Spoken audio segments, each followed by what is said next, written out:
volver a hacer el estudio citogenético en busca de la deleción del 17P o bien las mutaciones de P53, porque esto otra vez da pauta a, en una recaída tardía, incluso se puede dar el tratamiento de primera línea con FCR o bien bendamustine rituximab, y en pacientes que tienen estas alteraciones citogenéticas que ya vimos que son de riesgo alto o bien que es una recaída muy temprana, son candidatos a ensayo o a inscripción en ensayos clínicos para poder recibir las nuevas terapias como los inhibidores de los receptores del receptor de células B asociado o no a rituximab o bien venetoclax o bien ser sometidos a trasplante halogénico al conseguir la remisión. Entonces, esto es lo que nos llama la atención, sobre todo en la evolución que tiene el paciente. En las siguientes líneas de tratamiento, aquí las líneas otorgadas fueron, como se nos comentó, rituximab, ciclofosfamida, mitoxantrona y vincristina por 3 ciclos. Aquí asociando un evento adverso asociado a rituximab como hipogamaglobulinemia, y al término de todas estas terapias que se intentaban otorgar fue una linfocitosis de más de 100,000 células. Entonces, aquí tenemos algunas dudas nuevamente. Si bien la hipogamaglobulinemia puede estar asociada a rituximab, no contamos con niveles séricos de inmunoglobulinas al diagnóstico, es decir, para descartar cualquier otra causa asociada a esta hipogamaglobulinemia.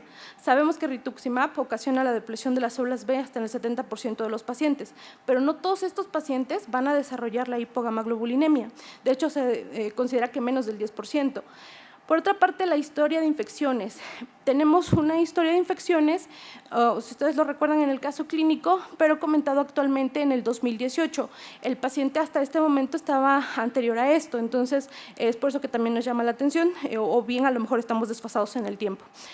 Otra consideración importante es la hipogamaglobulinemia asociada a la propia LLC. Esto se asocia más con un historial de infecciones del paciente, incluso antes, durante o después del tratamiento con esto, y es por eso la importancia de determinar inmunoglobulinas desde el inicio del tratamiento, prácticamente desde que estamos diagnosticando al paciente. 6 estudios aleatorizados comentados en esta bibliografía han hecho estudios en cuanto a la hipogamaglobulinemia en la LLC y se ha recomendado en pacientes muy específicos, aquellos que se pueden beneficiar de aplicación de inmunoglobulina para disminuir la tasa de infecciones. Obviamente, esto, si bien no tiene repercusión en la supervivencia global de los pacientes, sí puede considerarse como tratamiento de soporte y sobre todo para evitar la suspensión de rituximab o algún otro anti-CD20. Entonces, lo más importante que consideramos en este punto del comentario es identificar aquellos pacientes que podemos tener en riesgo alto. Estos 2 primeros puntos están comentados en las guías internacionales, donde nos comentan que fueron basados principalmente en terapias, o mejor dicho, la inmunoquimioterapia basada en fludarabina. Cuando hay una resistencia primaria a inmunoquimioterapia con fludarabina, el paciente se considera paciente de riesgo alto. Cuando hay mutaciones de 17P o bien de P53, también se considera un paciente de riesgo alto. ¿Qué le va a conferir esto al paciente? Que va a tener una mala respuesta a cualquier segunda línea de tratamiento que le demos, prácticamente lo que pasó con nuestro paciente.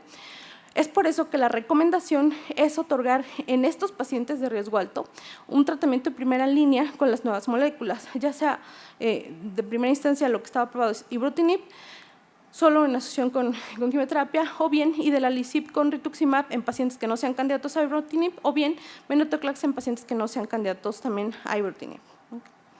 Bueno, es el comentario del caso. Gracias. Y bueno, pues a continuación propiamente vamos a hablar de leucemia linfocítica crónica y en este aspecto hablar específicamente de enfermedad mínima residual. Bueno, para lo cual tenemos aquí con nosotros al doctor Gilberto Barranco Lampón. Él es médico cirujano por la UNAM. Después él se especializó en medicina interna en el Hospital General de México, donde hizo su especialidad en hematología. Además, él realizó estudios de alta especialidad en trasplante de médula ósea y medicina translacional en Instituto Nacional de Cancerología. Él adicionalmente fue beneficiado de la beca de la Fundación Carolina. Él ha estado pues cerca de un poco más de un año en la sede alterna del MD Anderson Cancer Center en Madrid, y bueno, pues él tiene una visión peculiar, diferente en este aspecto, y bueno, pues no me resta más que darle las gracias al doctor Gilberto y que lo recibamos con un aplauso, por favor. Hola, buenas noches. Antes que nada quiero agradecer a la AME por la invitación y bueno, pues al doctor Martínez Murillo por presentarme. Pues bueno, ya revisamos un caso clínico bastante bonito que ejemplifica muy bien la evolución o la historia natural de esta enfermedad. Y bueno, ahora a mí me toca hablar un poco acerca de la enfermedad mínima residual como un nuevo paradigma, como un cambio en el paradigma. Estamos en una época en la hematología, ya desde hace algunos años, en cambios en el paradigma, en el diagnóstico, en los factores pronósticos, en el tratamiento. Y bueno, ahora vamos a ver de qué manera podemos utilizar la enfermedad mínima residual como para cambiar el paradigma en la leucemia linfocítica crónica, sobre todo en el pronóstico. Sabemos que la leucemia linfocítica crónica se encuentra clasificada dentro de las neoplasias de células B maduras y sabemos que es mucho más frecuente en los países occidentales como en Europa o en Estados Unidos, y en México, como ya se comentó en la revisión del caso clínico, en realidad no hay muchos estudios epidemiológicos que valoren o que reporten una epidemiología de la leucemia linfocítica crónica, pero sabemos que efectivamente en un estudio reportado en el 99 por el doctor Ruiz Argüelles, se reporta que la leucemia linfocítica crónica es una de las menos frecuentes, se encuentra entre el 6 y 9%. Y aquí les quisiera preguntar a todos ustedes, ¿quiénes habitualmente ven en su práctica clínica pacientes con leucemia linfocítica crónica? A ver si levanten la mano. Ok.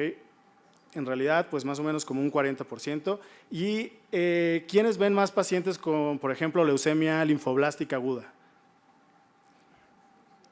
¿Quiénes consideran o consideran que la leucemia linfoblástica aguda, o a veces han visto más pacientes con leucemia linfoblástica aguda que con pacientes con leucemia linfocítica crónica?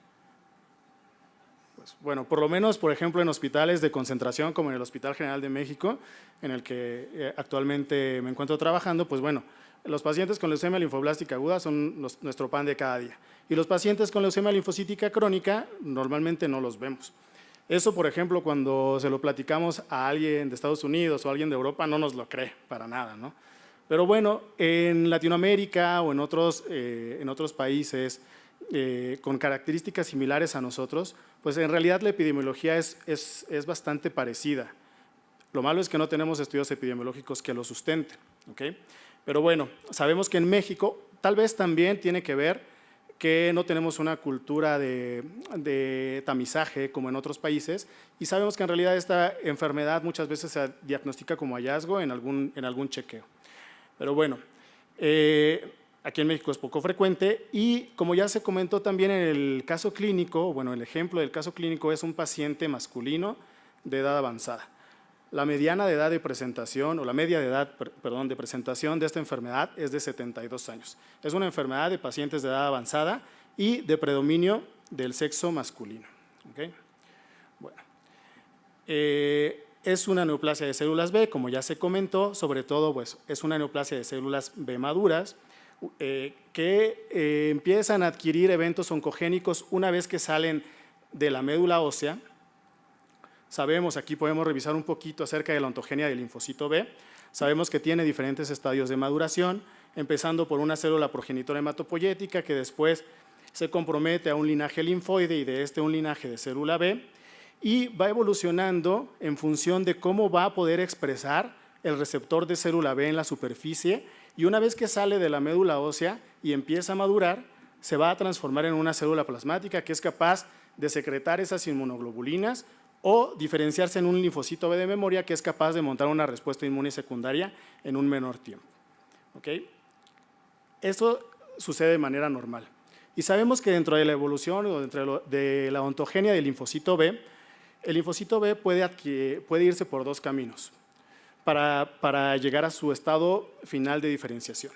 El primer camino, que es el más común y el que casi siempre nosotros tenemos ubicado, es aquel que es dependiente de un antígeno. ¿Qué quiere decir? Que cuando el linfocito B sale de la médula ósea, se dirige hacia el torrente sanguíneo y si se encuentra con su antígeno exclusivo para su receptor de célula B, entonces se va a dirigir al ganglio linfático, donde se va a encontrar con el linfocito T. El linfocito T va a presentarle también ese antígeno al linfocito B y entonces lo va a activar y se va a dirigir al centro germinal, donde en el centro germinal va a proliferar, va a madurar, va a adquirir una maduración de afinidad del receptor de la célula B, una hipermutación somática y va a haber el cambio de clase de las inmunoglobulinas. ¿Okay?